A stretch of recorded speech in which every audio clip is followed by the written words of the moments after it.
¿Dónde están los $5 millones que me robaste? Gloria tendrá que encontrar el dinero. Su vida y la de su hijo dependen de ello. Hay que acorralar a la viuda. ¡Tengo mucho miedo, mamá! El peor de los caminos será el único posible. A mí no me importa ir a la cárcel con tal de salvar a mi hijo. En la nueva superserie de Telemundo. Esta mujer es clave. Esa es la cacería. La Jefa. Martes 18 de febrero a las 10:09 Centro por Telemundo. You found your person. Now let the Knot help you with everything else. The Knot connects you to the wedding inspo, vendors, venues, and planning tools you need to make your day totally you. Having helped plan 25 million weddings, we've got your back when it comes to every little detail like RSVPs, budgets, and more. Because your wedding comes to life with the connections that matter the most. Get started at theknot.com/audio. The Knot. Let's plan your wedding together.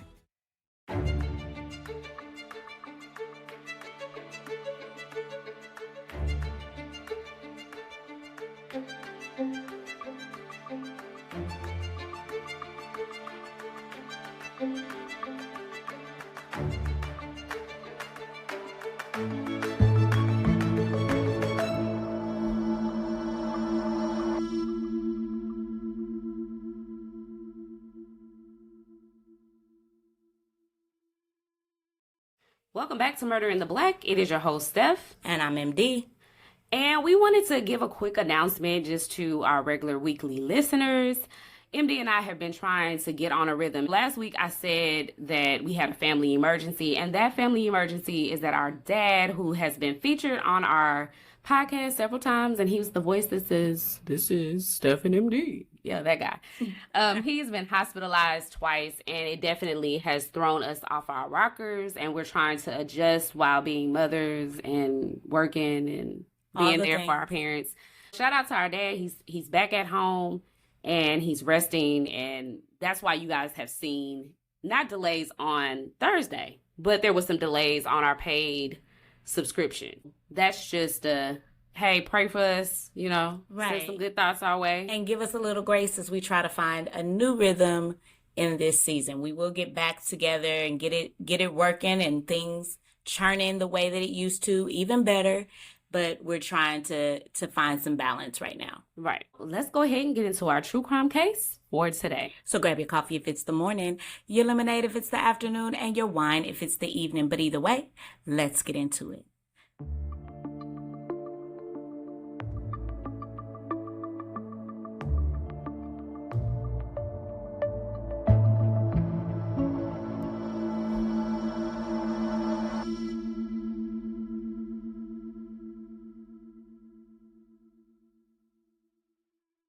Our case for today is called Chasing Shadows, and it's the case of Avis Banks. This is a listener suggestion. Shout out to DeWitt, who has been with us, for so long. He's always giving us suggestions, always showing us love. We appreciate this listener choice, and if you guys are interested in giving us some cases, send them our way. Send them our way, because this was a great one, DeWitt. Thank you.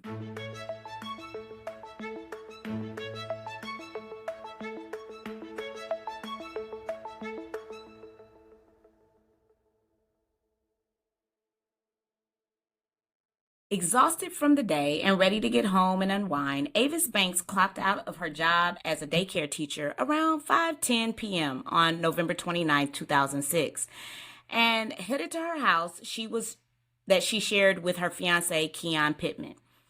Avis was 5 months pregnant, and she was ready to kick up her feet, eat dinner, and enjoy the rest of her day, like we all do at the end of our work day.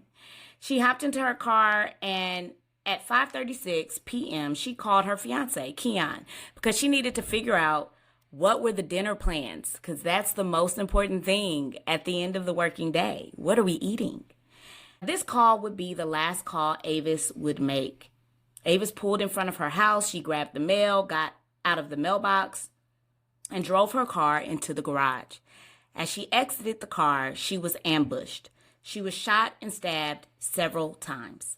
Avis laid on the garage floor, the door to her car still open, mail still in her hand, purse still on her shoulder.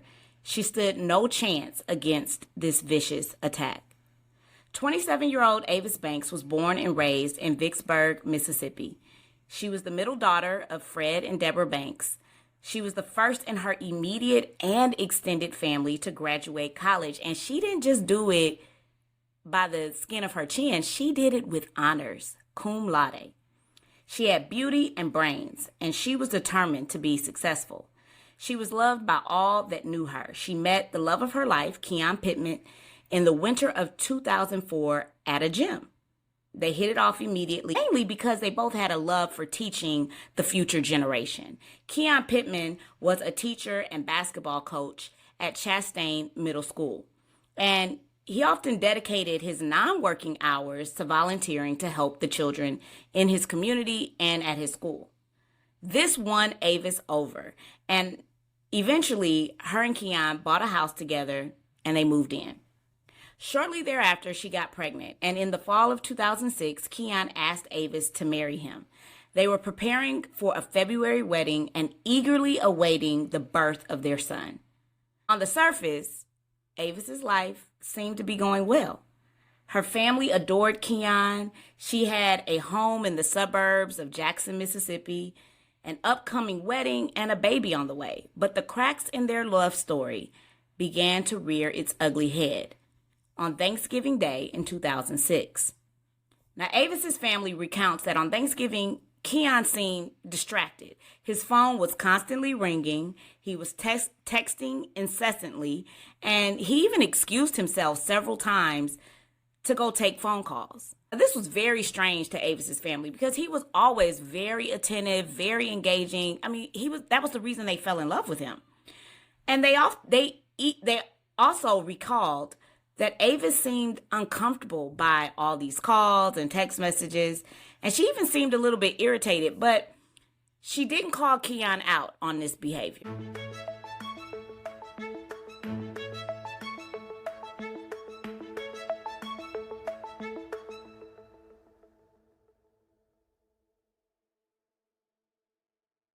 Little did her family know, but this behavior would make sense to them in the days to come following her murder, because just a few short hours after Avis was brutally murdered in her garage, her husband Keyon would find her lifeless body in the race to find out who done it. It would uncover a life of secrets. On the afternoon of November 29th, Keyon Pittman went to the grocery store. He purchased a few items, and then he went home and went to the home of Carla Hughes. He had a key to her apartment, so he let himself in and stored his groceries in her refrigerator. He called Carla and notified her that he left groceries in her house and would return to get them after his basketball practice. Keyon went on to basketball practice, which started at 5:30 p.m. and ended at 7:45 p.m. On his way to practice, he spoke with Avis twice. Once when she got off work at 5:12 p.m. and then again at 5:36 p.m. when she was driving home. After practice, he went back to Carla's house where he stayed for about 20 to 30 minutes. He left at 8:30 p.m. While he was driving home, he called Avis, but she didn't answer. So he called her mother and asked if she had talked to Avis. Her mother said no. When he arrived home, he pulled in the front, opened the garage, and saw Avis lying in a pool of blood on the area floor next to her car. He ran to her and tried to arouse her, but she did not respond. He checked the house to see if anyone was there, and then he ran next door, where a neighbor called 911. And I'm going to get back to the story. MD, I just want to ask you, if someone like your husband doesn't pick up the phone, is your next call to his friend or who someone is close to him? Is that normal for you? Because in this situation, Keyon didn't hear from her, called her once, and then called her mom. Yeah, no, I think that was it's very strange. I wouldn't do that. But I also think that, depending on your routine and Sure. what you're used to doing. Like if typically I call you on my way home and you answer and you talk to me on the drive home, maybe it does cause me to be concerned. I don't know if it would cause me to be so concerned that now I'm going to call your friend or your mom or whoever you're close to.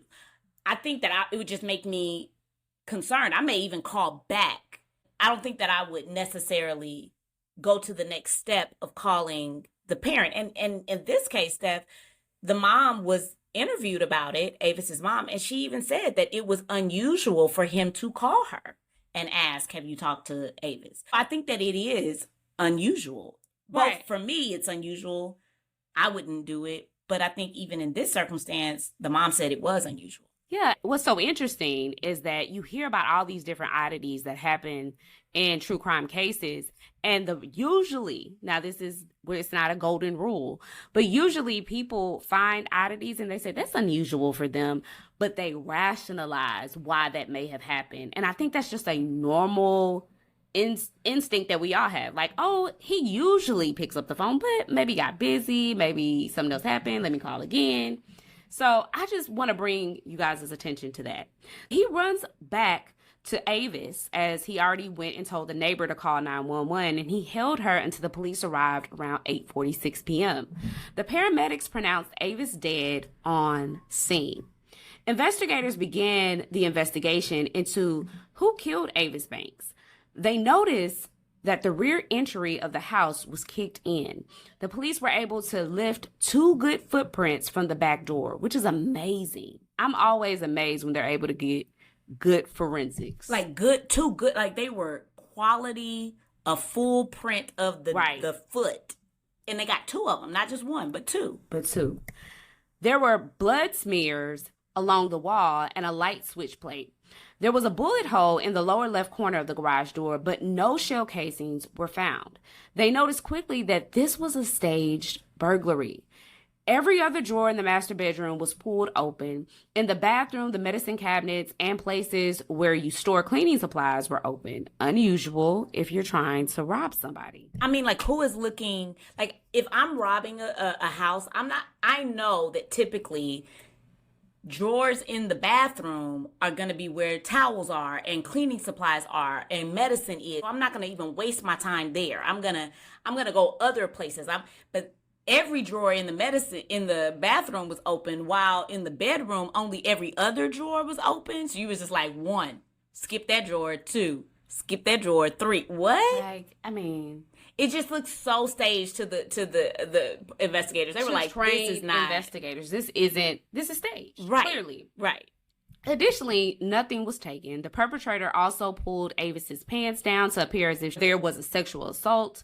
However, the autopsy revealed that there was no assault conducted on Avis. This was a whole staged ambush that resulted in her murder, which caused them to believe that, was she a target?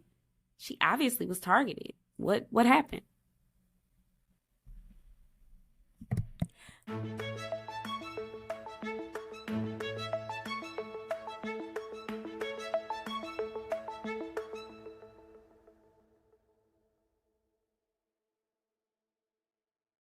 Avis was shot 4 times, of which 3 of the shots were fatal.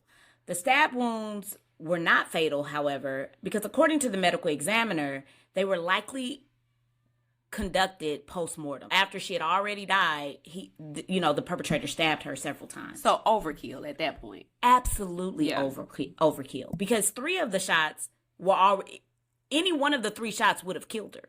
And yet you still shot her 4 times, and then you pulled out a knife and stabbed her. All of the bullets were determined to be from a .38 caliber weapon. The autopsy confirmed that she was in her 2nd trimester of pregnancy, carrying a male baby, and because the baby died from maternal demise, his death was also classified as a homicide. Now, as with many cases, police look to the husband, or in this case, the fiancé. They immediately bring Keyon down to the station. They photographed his clothes because he had blood on them, and they processed his hands for gunshot residue. They found that he had a single particle of gunshot residue on each hand. I want to just stop here because there is a difference between gunshot residue and gunshot burn. And gunshot residue you can get from if I'm touching the victim or I hold a victim, even if I hold a gun that may have been fired, but I didn't necessarily fire the actual weapon, you can get gunshot residue. However, gunshot burn means that you shot the gun that actually, fired. And so the fact that he did have gunshot residue was not conclusive that he shot the gun. And it also wasn't conclusive that he didn't shoot the gun, because maybe he washed his hands.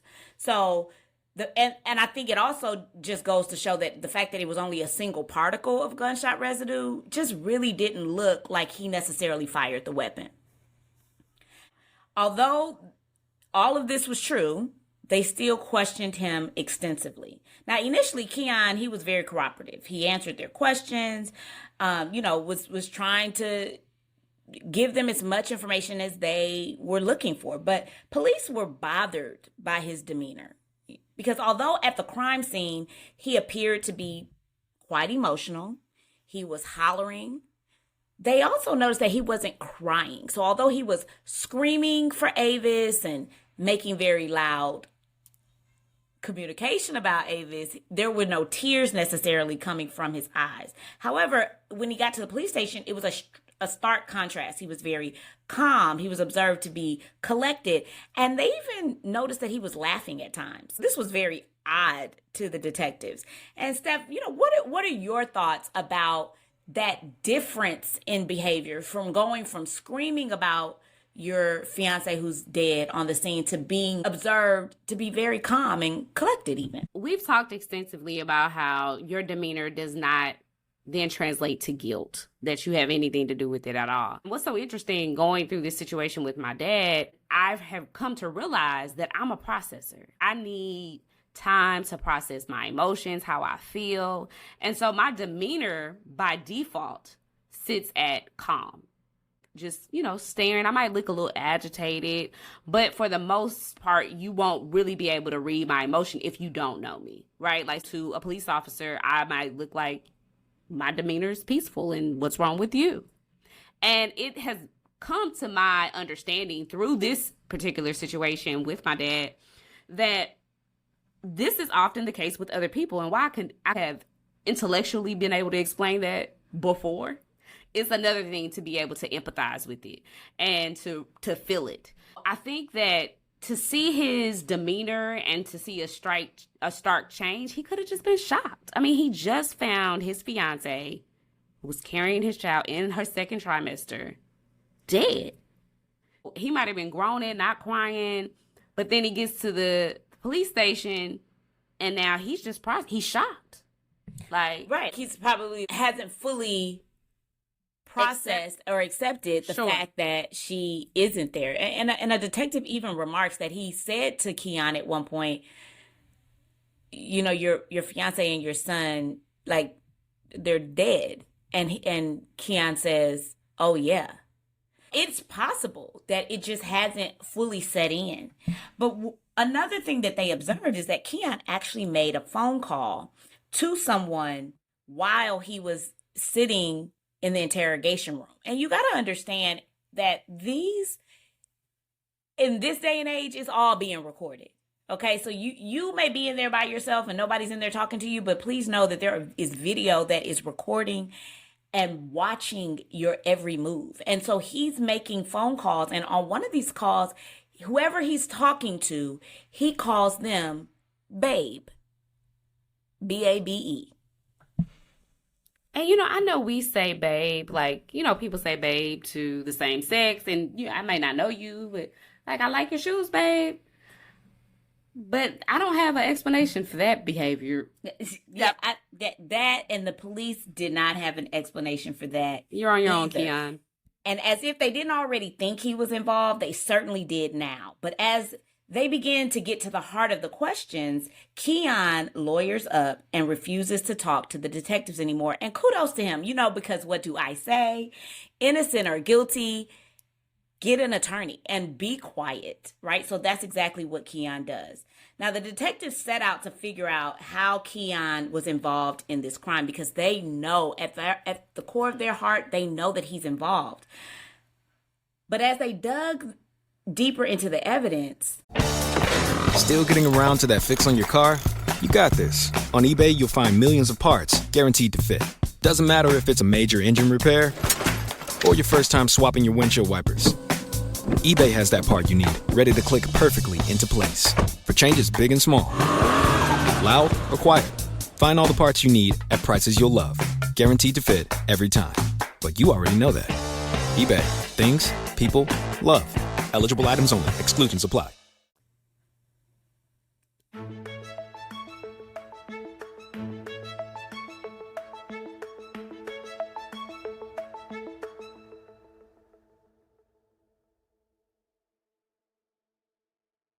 It just wasn't placing him the evidence wasn't placing him at the crime scene.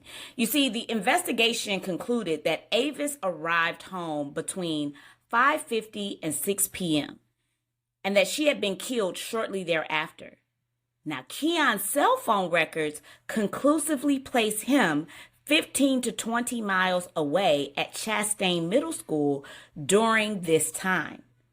It would be next to impossible for him to be at his house during the time of the murder, because at 5:12 p.m. and 5:36 p.m., he spoke with Avis, and during those calls, the cell phone towers pinged him 20 miles away. However, what they did find in their investigation is that Keyon was an unfaithful man. He was a player. He was outside, and he was cheating on Avis. Okay. Avis seemed to know something was off because a few days before she was killed, she sent a text that said, "I'm doing everything I can to make it work, but how would you feel if I were on the phone all night long?" For Avis's family, this text confirmed that Keyon was not the man they believed him to be. They felt he was a phony. And at Avis's funeral, her family describes Keyon as simply hollering, not crying. Sound familiar? It sounds like he put on that same Oscar-winning performance for The Police. He was showing no emotion. Avis's older sister called him out for it, and a fight almost broke out. I cannot imagine the heightened emotion that her family was feeling. To find out that the person they thought was with their sister, daughter, cousin, was not the person that they knew. And a lot of times, it's interesting. I think a lot of times when we think about giving someone away at a wedding, we're talking about the parents because they literally give their child away. But as a sister, you're giving your sister away. As a brother, you're trusting that person who you probably more than likely have gotten to know over the years to safeguard their heart. And to find out that that person didn't is obviously not just a betrayal that they had to experience, but they also had to experience the death of Avis. I mean, it was just a combustion waiting to happen. It's layered, and as a big sister, right? Because this is her big sister that just popped off. And as a big sister, I can totally appreciate the anger. And they loved Keyon. Like, they really did. Her dad was talking about how, prior to Keyon, he would chase off all these other men that would try to get at his daughter. But when Keyon came along, he was like, this is a good guy. This is a guy, he got his head on his shoulders. He's doing the right things. Like, Keyon played not just Avis, but he played her family, and he convinced them that he was somebody that he truly wasn't. And Avis's sister, her older sister, when she learned of the details of the murder, she said to her father, "This was not a man that killed my sister. A woman did this." And when they learned of that text message, she knew in her gut, she knew that it was a result of Keyon and his unfaithful ways. She just knew. She didn't have any facts. She had none to believe it. She wasn't an investigator. She didn't know the details. She just knew, her gut told her. At that funeral, when he was just hollering, showing no emotion, acting like he was really broken, she was like, "I can't do it. You're not going to sit here in this funeral and act like you cared about my sister when you dogged her in real life. You dogged her. Whether you had something to do with this or not, you dogged my sister. And if it wasn't for those police officers breaking that fight up and kicking him out the funeral, we may be celebrating. Well, I was going to say celebrating, but we may have, there may have been another funeral. It might have been, right. Keyon's secrets were coming out little by little, inch by inch. He had multiple relationships with different women. One woman was a 30-year-old married woman named Brenda Martin. She was the mother of one of his basketball players. Their relationship was still in the beginning phases. He was, working his way into good graces, trying to cheat. God, I didn't know there were levels.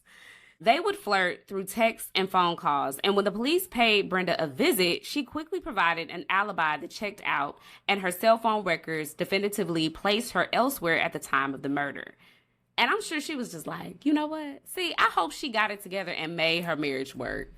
Brenda, the things that were going on in her mind when she heard about that, like... Can you imagine? She was like, oh my God, like, I will be faithful the rest of my life. Like, because I was trying to have an affair, but I wasn't trying to go to jail. Right, like... Oh my goodness. That checked her off the list. But Brenda, as we just stated, wasn't the only one that was trying to be the only one, because he didn't want only one. He did not want just one person. He was also messing around with the 25-year-old single mother, Carla Hughes, the same Carla Hughes that he dropped his groceries off on the day of the murder. That one, he had a key to her apartment. Now, unlike Brenda, this relationship was a little bit more serious. He invested a lot more time here. Detectives even uncovered that this is the woman he called while Keyon was in the station. The one he called, babe.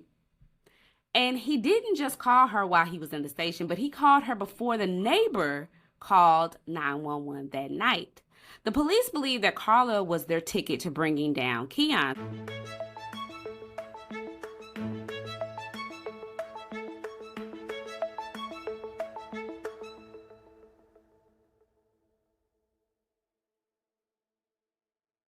They bring her in for questioning because they believe at this time Keyon did it. When they began to question Carla, she started crying uncontrollably, which was odd to the police. They asked her why was she crying, and she said because her friend's fiancé was dead. Now, Steph, I want to stop you there before you finish talking about her her interrogation. Do you think that you would cry behind somebody that you like uncontrollably? I can see myself because I am very empathetic. I'm the person that cries about people I don't know and strangers all the time on the internet.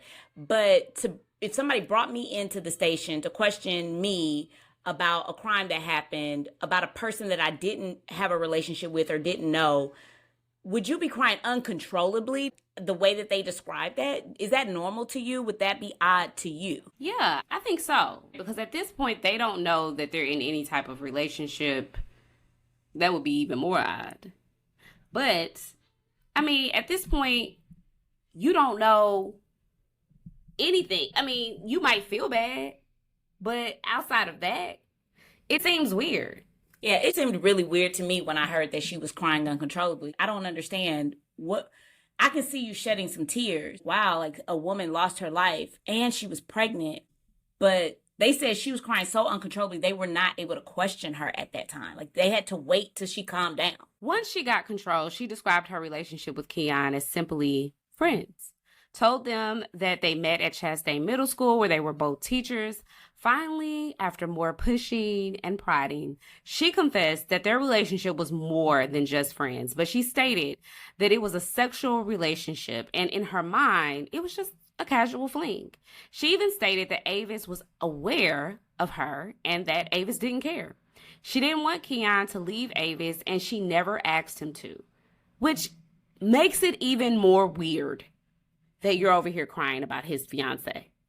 Like, did you think that was going to give you a point? Avis didn't care why you're cheating with her husband. Okay. At the conclusion of the interview with the police, they asked her if she owned a gun. She stated no. They asked her if she had access to a gun, and she said no. My father is a hunter. He has a lot of guns, but I don't have any. Interesting thing that she offered, right? The police ended the interview with more questions than answers, with the biggest question of all being, does Carla know more than what she is saying? A few days later, they would have the answer to this question when an attorney for a young man named Patrick Nash called the police with evidence that would send this case straight to trial. On November 26, 2006, Patrick Nash received a call from his cousin, Carla Hughes. She asked if they could meet up because she needed his help. And Patrick adored his cousin, and he would do anything for her. So he was like, yeah, let's hook up. And when they met up, Carla asked Patrick if she could borrow a weapon for protection because her apartment had quite a few attempted break-ins, and she wanted to have something just in case she was home during another one of these attempts. He loaned Carla his .38 caliber gun with 5 bullets inside and a 3.5 to 4 inch long folding hunting knife. When he gave her the gun, he showed her how to use it. She thanked him, and they went their separate ways. Then on December 1st, 2006, and I just want to make sure you guys are tracking with me because he gave her this weapon on November 26th, which is 3 days before the murder. Then on December 1st, an hour after she had been interviewed by the police. Now, just let that sit there. 1 hour after the police asked her, do you have a gun? Do you have access to a gun? And they ended that interview. An hour later, she goes to Patrick and she returns the .38 caliber gun. And when he looks inside, the gun is empty. Remember, he gave her the gun and it had 5 bullets. When she gives the gun back to him, there's no bullets inside. And she doesn't give him the knife back. When he sees that there's no bullets inside, he asked her what happened to the bullets. And she stated, I used it during target practice. But Patrick was very uneasy by all of this, by her answer. Just this all set wrong with Patrick because Carla called him the night that Avis was murdered and told him, hey, Keyon's girlfriend was murdered. He's like, this, and now you giving me this gun back and then there's no bullets in this gun. You didn't give me the knife back. He just felt like this is not going in the right direction. Smart Patrick, you are smart, sir, calls his father and he asked his father, like, what should I do? Like, this is the events. This is what happened. What do you think I should do? Patrick and his father, they approached Carla and they asked her point blank, was this gun involved in the Avis Banks murder? And she drops her head and shrugs her shoulders. So they both take that to mean that affirmatively, it was involved, this gun was involved, and they didn't want no parts of this. They were like, you know what? I'm not going to jail for you. I love you. You my cousin. You are my niece. But I am not going to jail for you. They called their attorney. Somebody just clapped for them in the audience. Let the church say amen. And amen. This is how you should handle it. This is how you handle it. Don't go straight to the police. Go to your attorney. Go to your attorney. And I want to know from you guys in the audience, this is your cousin. Would you protect your interest and call your attorney and confide in your attorney who has attorney-client privilege? Your attorney can't go turn you in or turn your cousin in. But would you do this? Would you do what Patrick did, or would you just sit on it and just say, I hope this never comes out? I'm interested to know your thoughts.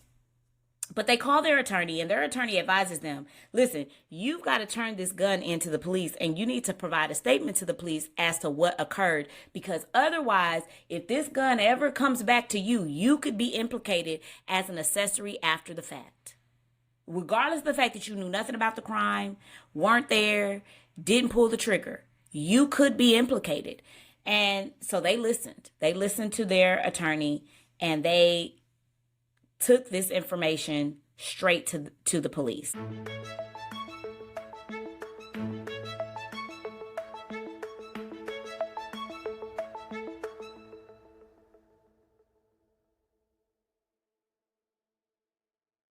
The police were shocked to hear the details because while they thought Carla knew more about this crime, they didn't think she was involved. But as any good detective should do, regardless of what you may think, you need to follow the evidence. And who would think Carla would be involved? She was just the mistress after all, right? Like, if anything, they didn't really feel like she had the motive. After all, she was the golden child of Greenville, Mississippi. She was adopted by her parents as an infant. She was their only child, and they lovingly doted on her. She excelled at everything she did. She was an honor roll student, played tennis, track, soccer, involved in student council, competed in pageants, and was a part of the mayor's youth council. She did everything. She was that kid in high school that I could not stand. Like, girl, what don't you do? I guess I was hating it just a little bit. She loved riding horses and even won the Mississippi State Championship. She wanted to be a teacher just like her parents. She graduated from college with honors, received her master's degree, and was working on her doctorate. She had a son from a previous failed relationship, but she was described as the kind of woman that would never give up on her dreams. She was not the type to be involved in a murder, or so everyone around her thought. But armed with this new information from Patrick Nash's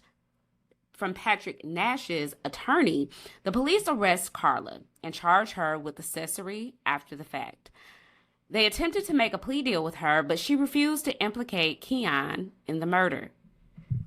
You know, Steph, what was really interesting about her refusal to implicate them is they actually have this recorded. One of the documentaries that we watched shows Carla talking to her attorney, and the attorneys and the police pulling her attorney out of the interrogation room to discuss a possible plea deal, and really just to arm him with as much evidence that they had against her. Like, hey, this is what we've got. This is what we have against her, and we really think that at this particular time, it's in her best interest to tell us all the information. And so the tape is still recording. Now, granted, they can't use this tape in trial. They can't use this tape against her because it's attorney-client privileged conversation. But nonetheless, it is recorded. And her attorney comes back in and he is pleading with her. Like, listen, if you got any information, like, if you know anything, if you, like, give them what they need, basically. They're wanting you to flip on Keyon.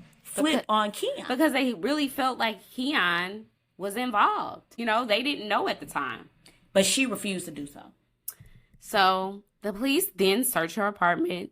This search reveals shoes that visually matched the footprint, that great footprint that they found twice, on the back door of the crime scene. They sent the gun and the shoes off for forensic examination and upgraded her charges to first-degree murder. She was charged with accessory after the fact because they didn't have any additional forensic evidence against her. They didn't have, they did have the gun, but they hadn't tested the gun.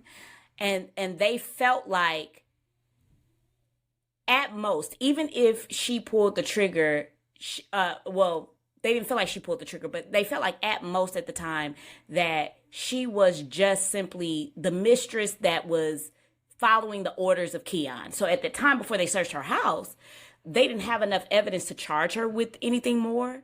Okay, so I get it. They were charging her with that as preliminary charges. Exactly. Like we're going to hold you because we can put the gun in your hands because it was your cousin. We know for a fact that your cousin gave you this gun, but we can't necessarily say that you pulled the trigger. We don't have enough evidence to say that you did that.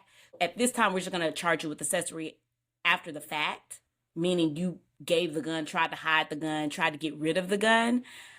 But when they went to her house and they found those shoes, at that point, they were like, she's involved. It's all going down. First-degree murder. The ballistic report determined that this was the gun that fired the rounds that killed Avis. The shoes initially came back showing no DNA evidence. However, they sent it off to another lab, and that lab found microscopic DNA of Avis Banks' blood on the tread of the shoe. The shoe was also a match to the footprints lifted at the crime scene. Cell phone records, which was the most damning evidence in this case, showed that at 5:37 p.m., right before Avis was killed, and at 6:05 p.m., after they believe Avis was killed, Carla received and called Keyon. Both of those calls pinged off the tower near the home of Avis Banks. It places Carla Hughes in the area of the murder. Her shoe print is found on the back door, and the gun that she borrowed from her cousin was used in the killing. However, at trial, she argued that it was not her that killed Avis, but that it was, in fact, Keyon. Now, although she never testifies at her trial, this was the defense's strategy to sway reasonable doubt, because we know that the burden of proof in a criminal trial is beyond a reasonable doubt. Her attorneys tried to demonstrate that Keyon was a person that possibly could have committed these crimes. And they demonstrated that by showing that Keyon had a key to her house, that he borrowed Carla's shoes occasionally because she wore a size 10 woman's shoe, and a size 10 in women's is a size 8.5 in men's, and Keyon wore a size 8.5 in men's. So he could fit her shoes. And these are not just any old kind of shoes. They were just like some black, kind of like combat type shoes. They could be shoes that a guy would maybe possibly wear or put on. They showed that, there were times where, he would borrow her shoes. And they even had a witness that testified that Keyon wasn't at the gym the whole time during practice on the day of Avis's murder. However, the prosecution was able to impeach that witness, Steph. What that means is that they were able to show that he testified earlier to something different. Now, what a lot of you need to understand, and I've said this before, is that there is usually no gotcha moments at a trial. When a witness gets on the stand, both attorneys know exactly what this witness is likely to say because they've deposed that witness prior to them getting on the stand. This is typically how it works. And so this witness had been interviewed by the police prior to him getting on the stand. And in his initial interview with the police, which was just days after the murder, he told the police, yeah, Keyon was at practice the whole time. He was there. He was always at the gym. So the fact that now he's getting on stand, or the fact that this witness is now getting on the stand and saying, no, he wasn't there, basically the prosecution was able to show that he is not credible. And so his testimony really just didn't matter one way or the other because he's not credible. For a jury, they're going to listen to him and say, we can't really take anything he's saying for granted because he's lied. I don't know if he's lying now or if he lied then. His testimony is a wash. He's a liar. It produces doubt. The defense also tried to produce a witness who was a friend of Carla, who lived in the same area as Avis Banks. And they tried to show that, hey, Carla could have been going over to her house. But she gets on the stand and says, no, she didn't visit my house that day. She wasn't at my house. Now, ultimately, the jury found Carla guilty of 2 counts of capital murder, and she received 2 life sentences without the possibility of parole. Carla has since appealed her case and maintains her innocence. She insists that she was framed. Most recently, the Innocence Project has unearthed damning evidence against the medical examiner that testified in Carla's trial, Dr. Stephen Hain. He misrepresented his credentials under oath, ouch, and as a result was stripped of his medical license. He conducted a number of autopsies in cases which several convictions won in part or mostly due to his testimony. These cases have since been overturned due to questions about the validity of his testimony. According to an article from the Ninman law offices, they essentially said what, MD? Essentially, they stated that two of the men that were convicted of rape and murder, due to Dr. Stephen Hain's testimony, were exonerated and released after serving nearly 20 years in prison. It's not just like this guy, had a couple of things to say, even though he wasn't really credentialed correctly. And, it didn't really matter. No, like his testimony actually convicted several people. And as a result of his testimony, people voted guilty when in reality, they weren't guilty. It's just crazy. And so what Carla has now essentially, what she's now essentially trying to do is say, well, he testified in my trial. He was the medical examiner in my trial.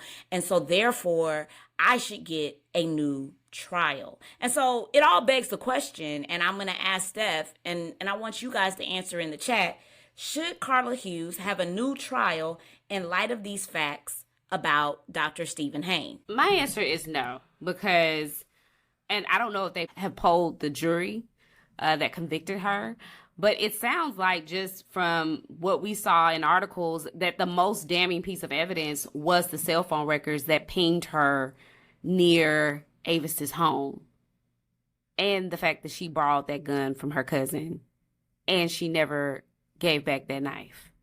And she returned the gun with no bullets. I mean, I think that in the cases where his testimony is the reason why the conviction happened, those are the cases that we're seeing new trials.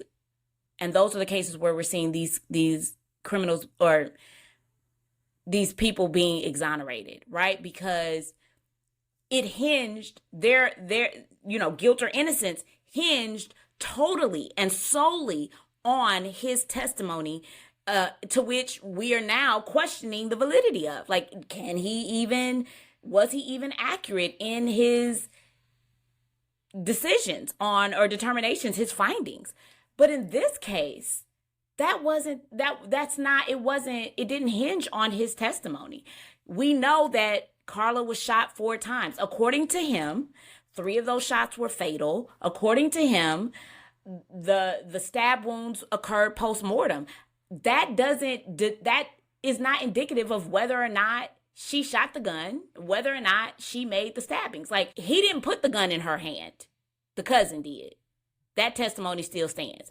He didn't place her cell phone at the scene of the crime. She did. Right. Her cell phone records show that. So she's trying to use the law to her advantage.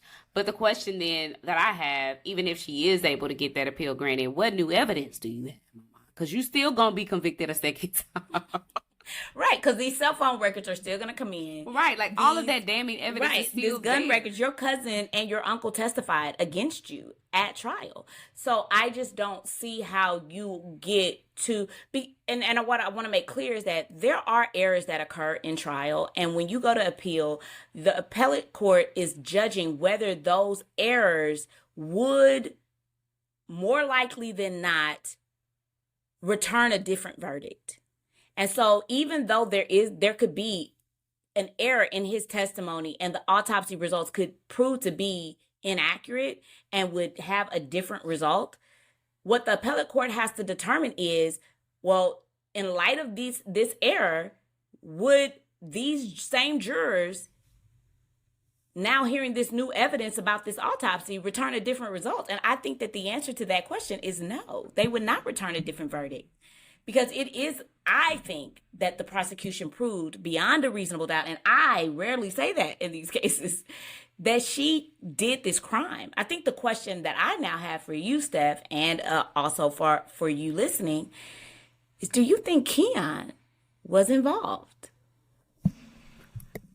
There's 2 things, right? I think there's 2 levels to that question. It's layered, which I like. But my first answer is, I do think that he is responsible for the murder of Avis. Because had he never had an affair, none of the things that were put into motion would have happened. By that very definition, he is guilty. He's the person who set the consequences of an affair into motion. But based on evidence and based on the law and the cell phone records and people's testimony, he was not there. Whether he whispered something in, her ear and said, hey, baby, if you do this, we can be together forever. And she was so gone in the head that she did it and still has not turned on him to this day. That's a possibility. But just in light of the evidence, just judging it based on the evidence, as True Crime Sleuths, we have to be, we should be at least fair and say, well, based on the evidence that has been presented, no. He's not guilty by the law standard. But morally, ethically, my guy is guilty.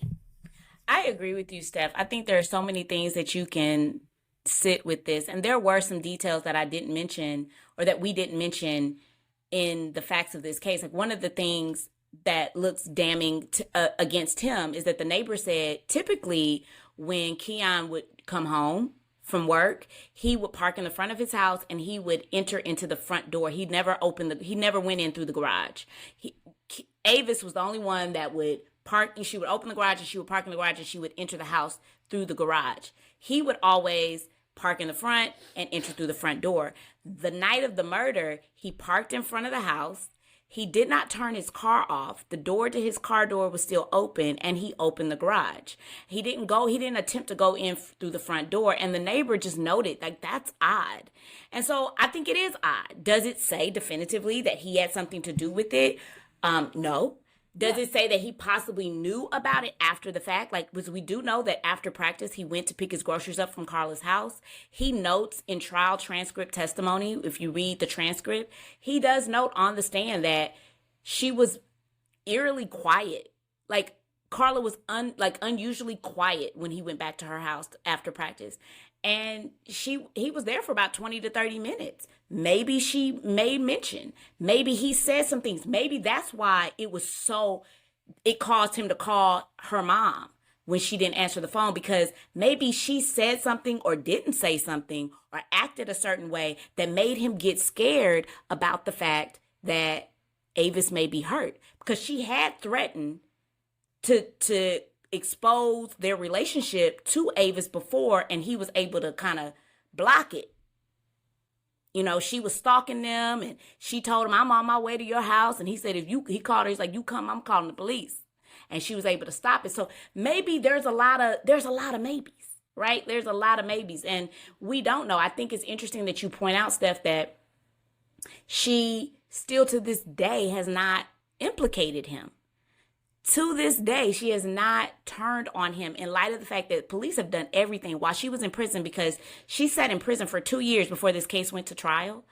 And a year into her sentence, or a year into her waiting for trial, the police send her on Valentine's Day. Now, the police, they wrong for this. On Valentine's Day, they send her the marriage certificate of Keyon and his new wife.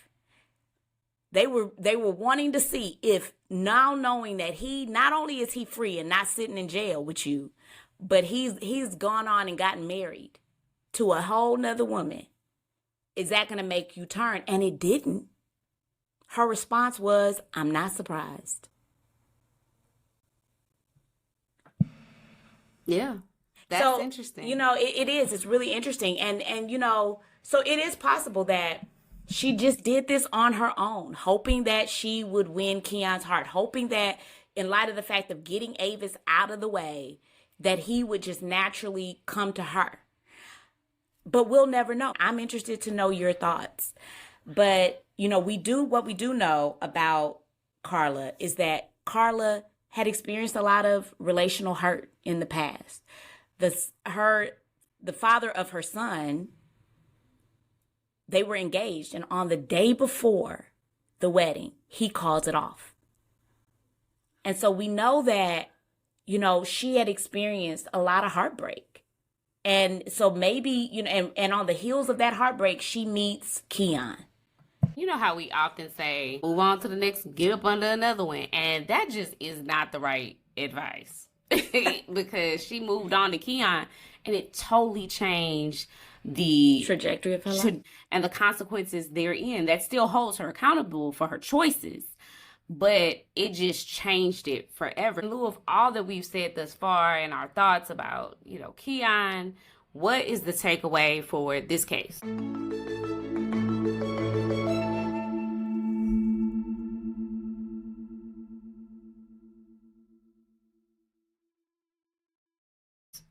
Well, I think the takeaway for this case is just because you have the freedom to do something doesn't mean you should do something. And so how does that relate to this case? Well, just because Keyon had the freedom to go have these extra relations with women doesn't mean that he needed to. Because if you really look at it, it starts with Keyon. But for Keyon getting into a relationship with someone other than Avis, at the time he was with Avis, Avis would not have been murdered. Carla would not be in jail. Like, his baby would not be dead. Like, it's but for his decision to go do that. He had the freedom to do what he did, because we all do. We have the freedom to choose however we want to choose. But he set in motion a domino effect that just took off and ruined so many people's lives. And people's lives were forever changed as a result of his poor choices. You just have to choose to do what's right. Even when choosing to do what's right doesn't necessarily feel good, or that ain't really what you want. If he didn't feel like Avis was the one, break up with Avis. Beat with all these. If you don't feel like you ready to settle down, don't settle down. Don't propose. Don't buy a house. Don't settle down. Don't do all of the things that say, I'm trying to be in a committed relationship. And that is where Keyon went wrong. And ultimately, that is where all of this started. It started with that poor choice. And that poor choice changed the trajectory of everybody else's life. So that's our case for this week. I know that this is a popular case. And what's so interesting is that when DeWitt suggested it, I told MD, I'm like, we know this case. She was like, yeah. And she was like, I swore I did it. And I'm like, no, you did not. But we both knew this case. And it's a good case because it's so layered. It is. And we did we didn't go off of our simple knowledge. We did an extensive additional research to really just make sure that we gave you the meat of the case and understand all of the players involved in this case. I want to remind you guys that we will be sending off gift cards on Friday. A lot of you have got back in contact with me since I gave that first announcement that you had a limited time only. And I will be sending those out to you guys on Friday. So until next time, this is Murder in the Black.